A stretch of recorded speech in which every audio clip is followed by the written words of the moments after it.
Quilters are a generous bunch that will make a quilt to mark an event, to soothe an illness, to express art. We come together as a community in times of need, always looking for a reason to give a gift of warmth. Quilters are not sewers, we are creators. We are givers and even artists. We love the process, the legacy, and the accomplishment, but mostly we love the story. Every quilt has one.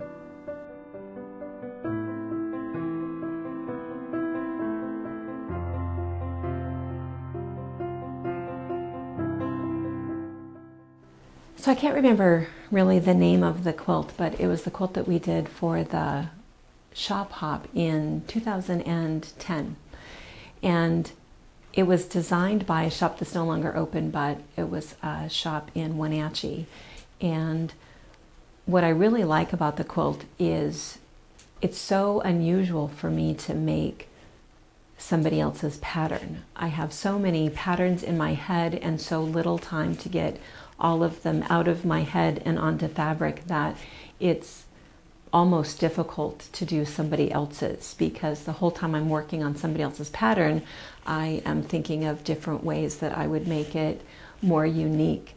And that's what I did with this quilt. My quilt didn't look like anybody else's, even though I truly was following a pattern. We all made it for our respective shops so that when the shoppers, when the quilters came in, they could see our version of the quilt. And so what I did was, for the flower block, there was a lot of different appliqued flowers. And at the time I was loving yo-yos and making tons of yo-yos, and I had a couple of older doilies that my grandmother had tatted, and it was a perfect opportunity to add a little bit of dimension in there and make it very personal. So I did that.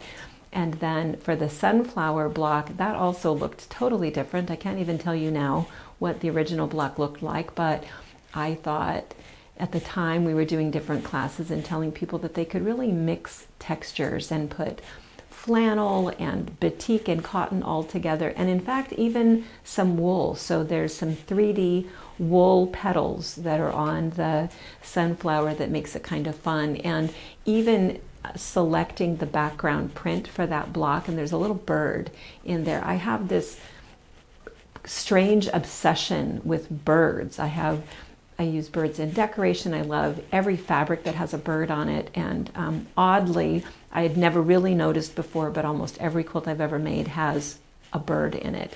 I don't know why. Anyway, there's a bird in that block.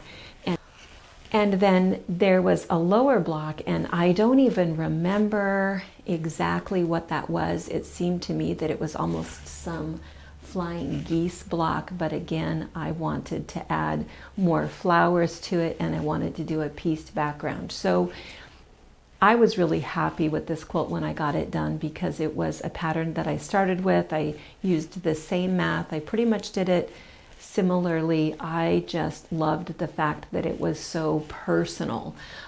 I think at the time, people thought that I didn't play well with others, and that was not my intent at all. It wasn't that I didn't love somebody else's pattern. I just, as I said, I have way too many ideas in my head that are trying to find their way out, and this was a perfect opportunity for some self-expression. And I encourage that with other people with quilting. People will come in the shop and they'll pick out a pattern and we're having a hard time, and then I'll say, well, what was it about the pattern that you liked? And they'll say, well, it's because it's blue. And then I have to tell them that has nothing to do with it. You pick your fabric and be moved by the fabric and the colors and the texture and the prints in the fabric, and let's find a pattern that will show that fabric off. Every once in a while we start with a pattern and then pick fabric, but it's always interesting, and I always ask people which came first, the fabric or the pattern. I machine quilted the quilt myself, of course, and again, I used it as an opportunity to showcase some different quilting styles. We often teach long arm classes and want people to feel more comfortable with their long arm. There are two blocks down in the lower corner that are essentially identical. It's two friendship blocks, and they have the exact same background fabric, but they're quilted so differently that it creates so much texture that it makes the blocks look different. So this quilt hung in our shop in our long arm room for a very long time because it was used as an inspiration to showcase how long arm quilting can really change what your block looks like. And the last thing about this quilt that I think is so specifically me is the color.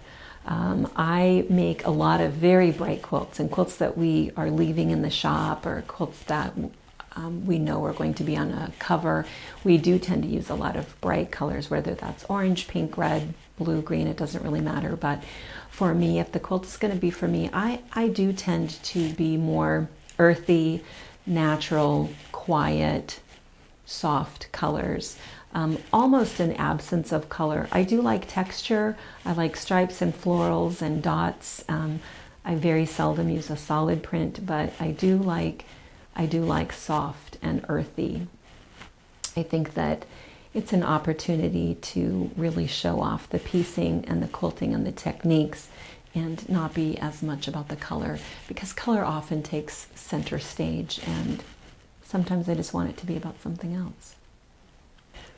And as far as current projects, it's funny that I don't have nearly as much time to quilt for myself because there's so many projects that have to be done for the shop. There's classes that are coming up and patterns that need to be tested and fabrics that we want to show off. And so the quilting that I have to do for work is so extensive that I don't often have time to quilt for myself.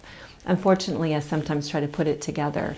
I'll get something made for the shop, which is going to be a gift that I'm going to give away in 6 months. But that's my goal in life, is to be able to be organized and caught up enough that I have just as much time to quilt for pleasure as I do quilting for work. But don't think that I'm complaining, because no matter what, my job is to quilt. Thank you for watching our video. We invite you to leave a comment, hit the like button, or better yet, subscribe to our channel so you never miss an episode. You can also visit our Instagram, Twitter, Facebook, or Pinterest pages, or find all of those things and our online store at fabricpatch.net.